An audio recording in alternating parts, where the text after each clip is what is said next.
Welcome to my adventurous channel.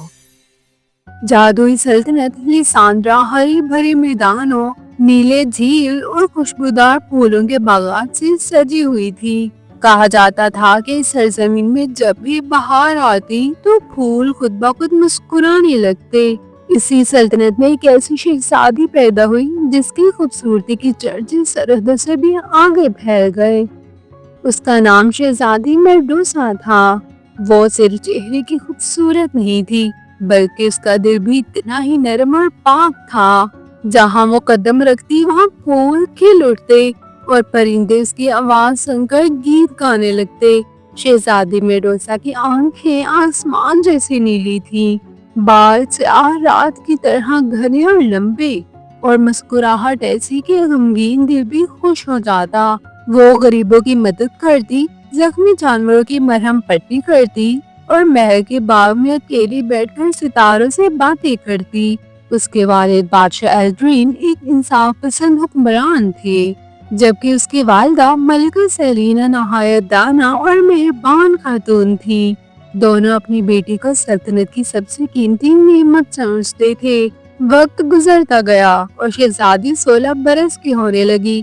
उसकी सालगिरह पर पूरे लिसांड्रा में जश्न की तैयारी होने लगी। महल को सुनहरी रोशनियों से सजाया गया, मौसीकारों को बुलाया गया और दूर दराज के रास्तों से मेहमान मदऊ किए गए। मगर खुशियों के इन लम्हात के पीछे एक स्याह साया भी छुपा हुआ था। उस साये का नाम था जादूगरनी मोरवीला। मोरवीला कभी लिसांड्रा की सबसे ताकतवर जादूगरनी हुआ करती थी, मगर वक्त के साथ इसका हुस्न मानद पड़ गया और लोग इससे दूर होने लगे। जब उसने शहजादी मेडूसा की खूबसूरती के किस्से सुने तो उसके दिल में हसरत की आग भड़क उठी। शहजादी की सालगिरह की रात जब सब लोग खुशी में डूबे हुए थे, मोरवीला भी एक मेहमान के रूप में महल में दाखिल हुई। उसकी आंखों में नफरत और हसद साफ झलक रहा था। जैसे ही शहजादी ने शम्मे बुझाकर दुआ मांगी, मोरवीला ने अपने स्याह जादू से खौफनाक बद्दुआ दे दी। अचानक महल की फजा बदल गई, तेज हवा चलने लगी और आसमान पर गहरे बादल छा गए। सबके सामने शहजादी के बाल सांपों में बदल गए और इसकी आंखों में ऐसा असर आ गया कि जो भी उसे बहराज देखता पत्थर बन जाता।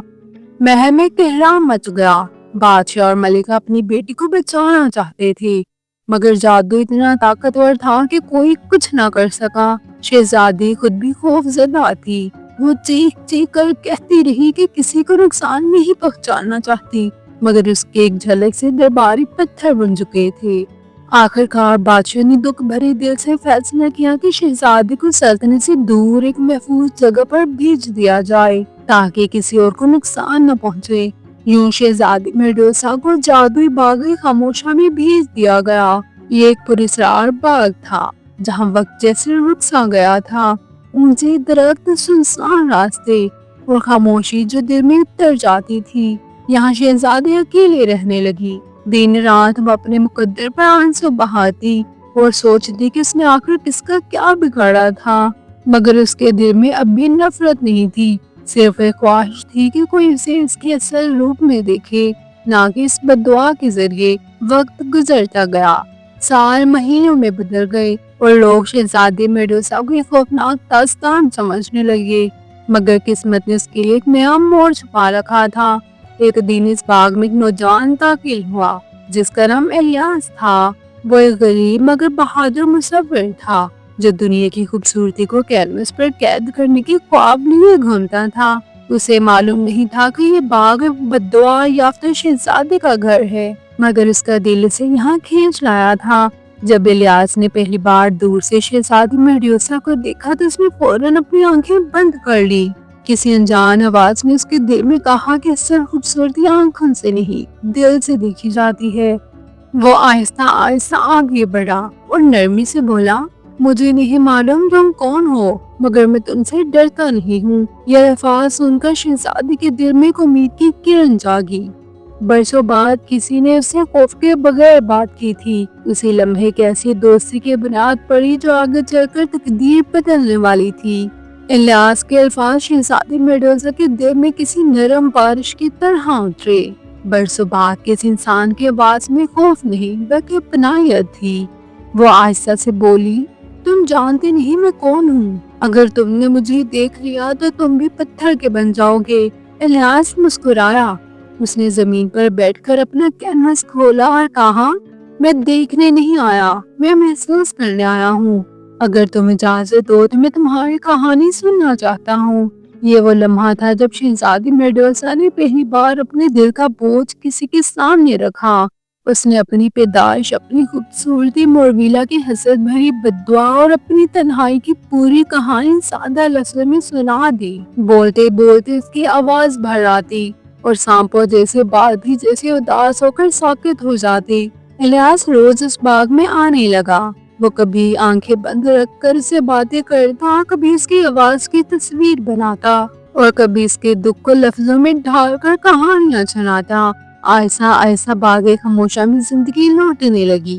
مرجھائے پھول دوبارہ کھلنے لگے، پرندے لوٹ آئے اور خاموشی میں مسکراہٹ شامل ہو گئی۔ ایک دن الیاس نے کہا، میڈوسا، بددعا صرف جادو سے نہیں ٹوٹتی، سچائی اور محبت سے بھی ٹوٹتی ہے۔ میں تمہارے لیے ایک راستہ تلاش کرنا چاہتا ہوں۔ وہ سلطنت لیسانڈرا واپس گیا اور پرانی کتابوں، جادوئی تحریروں اور بزرگوں کی باتوں سے بددعا کا حل ڈھونڈنے لگا۔ کئی دنوں بعد اسے قدیم تحریر ملی جس میں لکھا تھا، جو شخص بددعا یافتہ دل کو خوف کے بغیر قبول کرے اور اپنی جان کی پرواہ کیے بغیر سچائی کا ساتھ دے، وہی بددعا توڑ سکتا ہے۔ الیاس نے فیصلہ کر لیا، وہ خالی ہاتھ نہیں بلکہ مضبوط یقین کے ساتھ باغ میں واپس جائے گا۔ اس دن اس نے شہزادی سے کہا، آج میں تمہیں دیکھوں گا، اگر میں پتھر بھی بن گیا تو مجھے افسوس نہیں، کیونکہ میں نے تمہیں دل سے پہچانا ہے۔ میڈوسا کے آنسو بہنے لگے۔ وہ پہلی بار کسی کی جان کے لیے خوفزدہ ہوئی، مگر الیاس نے نرمی سے اس کا ہاتھ تھاما۔ جیسے ہی اس نے آنکھیں کھولی، ایک تیز روشنی پورے باغ میں پھیل گئی۔ زمین لرزنے لگی، آسمان سے سنہری شعاعیں اتری اور سانپ آہستہ آہستہ نرم بالوں میں بدلنے لگے۔ بددعا ٹوٹ چکی تھی۔ شہزادی میڈوسا دوبارہ اپنی اصل صورت میں تھی۔ اس کی آنکھوں میں خوف نہیں بلکہ سکون تھا۔ الیاس اس کے سامنے مسکرا رہا تھا، زندہ، سلامت اور محبت سے بھرا ہوا۔ کچھ ہی دنوں میں بادشاہ ایلڈرین اور ملک خبر ملی۔ وہ دوڑتے ہوئے باغ میں آئے اور اپنی بیٹی کو گلے لگا لیا۔ لیسانڈرا میں پھر سے جشن منایا گیا، مگر اس بار یہ جشن خوبصورتی کا نہیں بلکہ سچی محبت اور ہمت کا تھا۔ جادوگرنی مورویلا کا جادو خود ہی ختم ہو گیا، کیونکہ حسد محبت کے سامنے کبھی قائم نہیں رہتا۔ شہزادی میڈوسا نے الیاس سے شادی کی، مگر وہ صرف ملکہ نہیں بنی بلکہ ایک مثال بن گئی۔ اس نے دنیا کو سکھایا کہ اصل خوبصورتی چہرے میں نہیں دل میں ہوتی ہے، اور سچی محبت ہر بددعا کو شکست دے سکتی ہے۔ وہ یوں شہزادی میڈوسا، جو کبھی خوفناک کہانی سمجھی جاتی تھی، ہمیشہ کے لیے محبت کی سب سے خوبصورت داستان بن گئی۔